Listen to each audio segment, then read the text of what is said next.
G'day everyone, time for a 4D bullshit patrol. Today's subject, world's tallest tree. Americans have to brag and be the biggest and best about everything, so they have to have the tallest tree ever.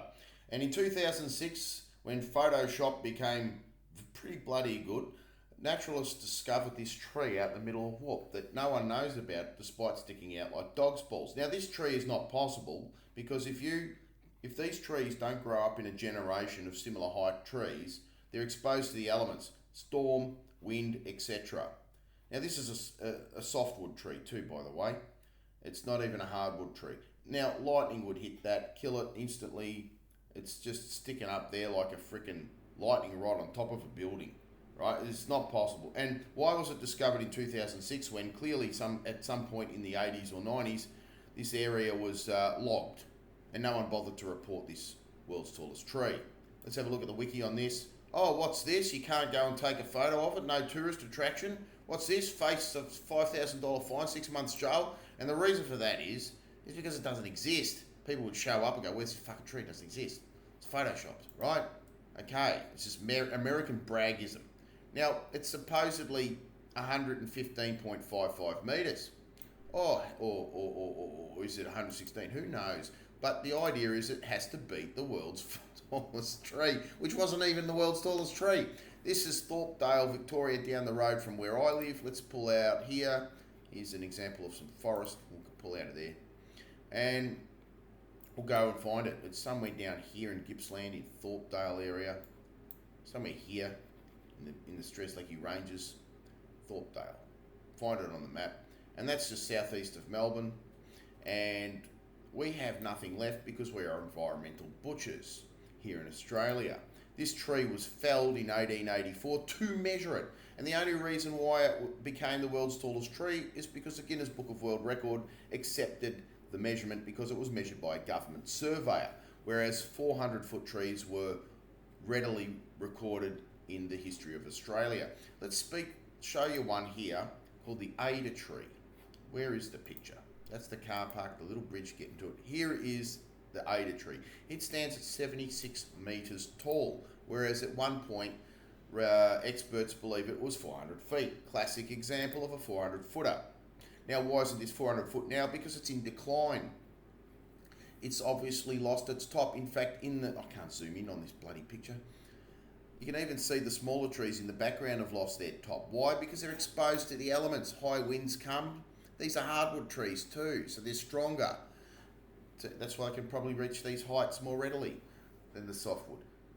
Even they, in the strong winds, get their tops blown off once exposed because they have to grow in a generation of similar height trees in order to reach these heights. Not only that, it's exposed to lightning.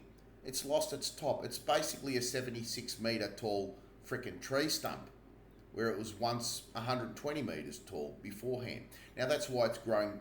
Let's have a better look. That's why it has all these branches growing out the side. That's not natural. That's just after it's lost its top, it's got to grow some leaves somewhere, so it sprouts this crap out the side. That's an old growth forest tree. It's in decline. Now that's when the bushfires happen. Once they're exposed to the elements, they dry out. A big bushfire comes once a generation, every 400 or 500 years. That's how often a fire is meant to happen in these forests in Australia. Not every fucking 10, 20 years, because logging makes us fire prone. Let's go and have a look at a modern fire prone forest. Now this one is just beyond fire prone. It's a semi-mature mountain ash forest. It will never reach 400 feet because no one's curated it properly. After it probably got dozed by loggers back in the 1930s or 40s, it was not replanted properly. Unlike a natural bushfire where all the gum nuts fall down, litter the area, and a generation grows of new growth, tightly clustered together, competing for height. The weaker ones die out, and then the stronger ones go forth, and then they have to compete against each other, and then they die out, and so on, and you get this massive surge of growth. It lasts about 70 years when they're fire prone. Let's have a look at a fire prone forest. There it is. World's tallest tree, just south of Thorpedale. Okay, that's where that sign is. Back to here. Let's go and look at some butchery. I know where there's some butchery. Now, finally, after 200 years, they've gotten rid of native forest logging, but this is Camberville Picnic Ground. Yes, I'm going to drop myself here, northeast of Melbourne, or east of Melbourne. And we'll see some mountain ash forests that are relatively young and prone to fire. Now, this one in particular is extremely prone to fire. You'll see how thinly, a lot of surface area, not much volume, tightly clustered together, and the undergrowth is not lush tree fern. In other words, it's not a thick sponge. It'll dry out quickly in summer, prone to fire, and that's why we get these super fires every 20 years, because the loggers used to come along and just trash this joint. This looks like it's trashed. It's not even grown back properly. Look, that's not mountain ash stands. That's some crap that's grown. It's like eating a dodgy vindaloo and giving yourself bad intestinal flora. This is the same as bad intestinal flora, and you're going to hit the fucking dunny and shit yourself stupid with diarrhea after a dodgy vindaloo. That's the equivalent of what environmental damage has been happening in Australia. This Cumberland Junction became famous because of 100-metre tall trees, all gone, they're all dead, nothing left but shit after logging and bushfires. That looks like bushfires, prone to bushfires, and they don't look after the forest. They just treat it like a total fucking cum toilet. I tell you, it's just atrocious how Australia can. I'll stop rambling and get back to the point. Anyway, as you can see, prone to bushfire for the first 70 years. And once it reaches semi-maturity here on the Black Spur, where's the Black Spur? I'll show you where that is. Pull out again. Alright, Black Spur somewhere. Now this forest is never going to reach 400 feet either, because it's, like I said, hasn't grown properly. So here it is. Here's the Black Spur. Black Spur Drive. Chuck ourselves on a road here somewhere.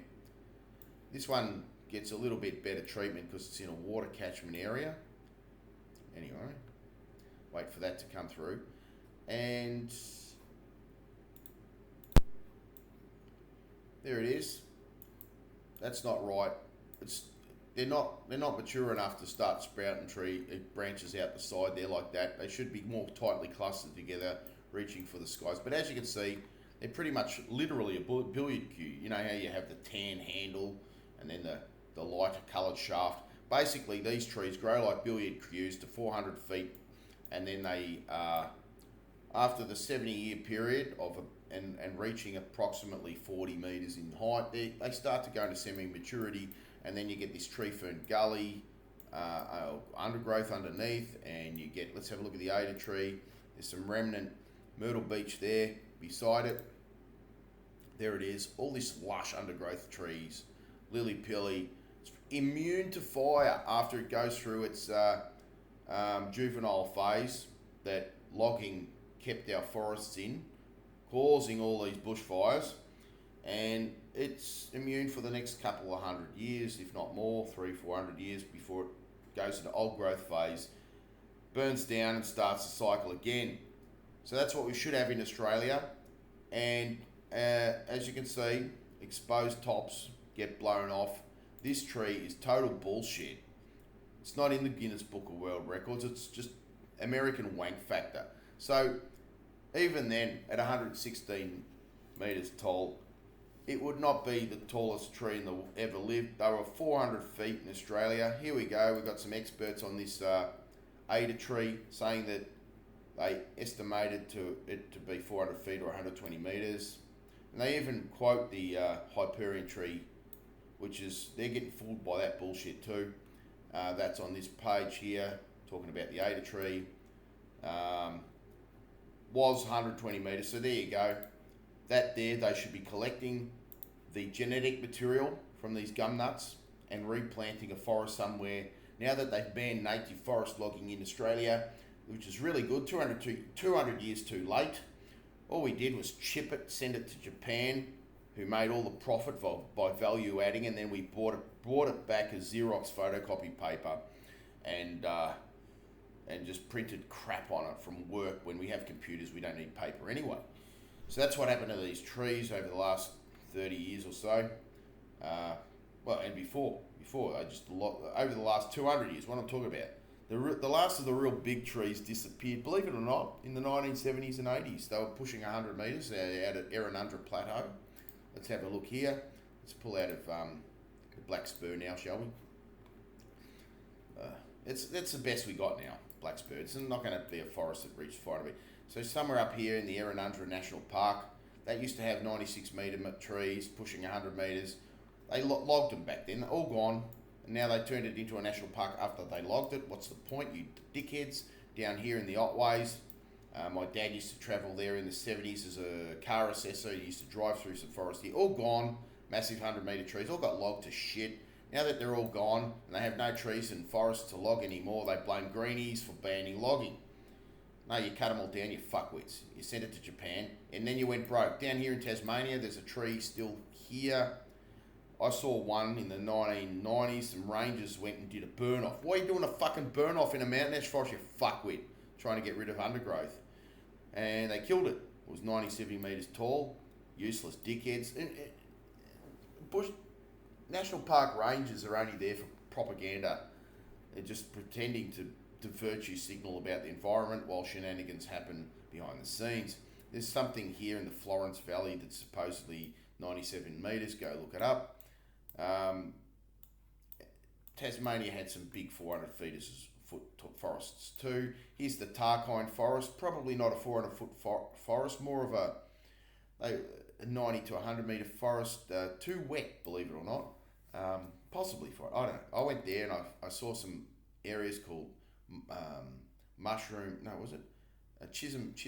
Chisholm, and everything was just, I went there in what, 1999, 2000, the area looked like a nuclear bomb site.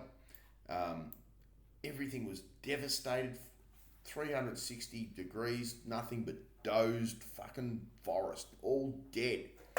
And there was a couple of little patches of Tarkine, and it's the same thing. It was just, if that's where Tasmanian tigers live, possibly. Well, if they saw any, the mentality was, don't tell anyone, then they'll turn it into a fucking national park. So we better kill the fucking Tasmanian tigers, if there were any, post 1939, last seen in 1939. I would have killed them, just so that they can fucking continue logging. This is the mentality of Australian fucking hillbillies, absolute butchers, mate. Rapists. They should call when you do your waxing, they call it a Brazilian. They should call it a Tasmanian. Not only have they clear felled the fucking forest, they've also it's shaped appropriately. Anyway, I'm going to finish there. This is a fucking bullshit tree, and I think Canada, or should we call it Canada, out of disrespect. Canada, not far from the border, has also a similar mentality when it comes to environmental damage as Australia, while their government's virtue signal, we're all for the environment, which is fucking, what is it, climate change? Which is just an excuse to bring in communism and fascism. So anyway, that's the story for today. Go fuck yourselves. See you later. And your bullshit fucking Hyperion Tree. Especially Americans. Fucking wankers.